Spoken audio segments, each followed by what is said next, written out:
Takže zdar lidi, vítám vás u dalšího tutoriálu. Dneska si ukážeme, jak nahrát dobrý diss track. Nebudeme otálet a jdeme rovnou na to. Co tedy potřebujeme? Nějaký dobrý sound efekt. Jo, třeba tohleto. No a teď si stáhneme něco od Smeka a jdem to vydat. Ne, to by nešlo. Připravíme si slova, čím peprnější, tím lepší. No a co pak? Samozřejmě dobrý beat. Takže vlezem na YouTube a stáhnem něco bez copyrightu. Jo, tohle by asi šlo. Že celý odznova a začínáme.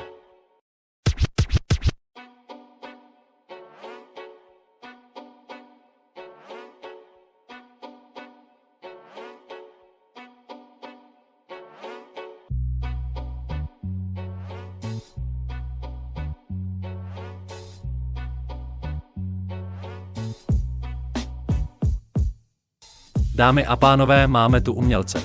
Poskládat větu ale neví jak. Forc prostě nadává, hraje si na borce. Takovejm, jak on už dávno ujel vlak. Pořád žádnej track, co by za to stál. Jednookej mezi slepejma je král. Tím neříkám, aby si tu příklad bral. Ale Jardisova lyrika je konzumentův grál.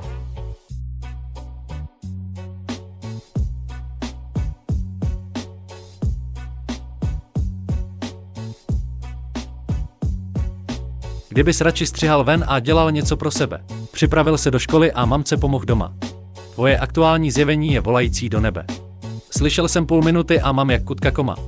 Ale já se nezlobím a vlastně ti i děkuji. Jsi kreativní dítko, pokud zrovna nekradeš. V tvém věku normálně už děcka venku fetují. Štípni ještě jeden track a přesně takhle dopadneš.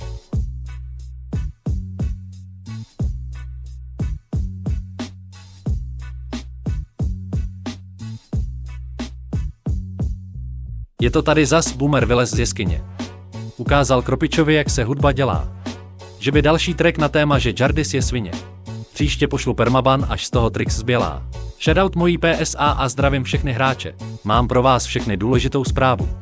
Už dál nepopularizujte toho malýho hráče. Odkládám mikrofon a už mizím v davu.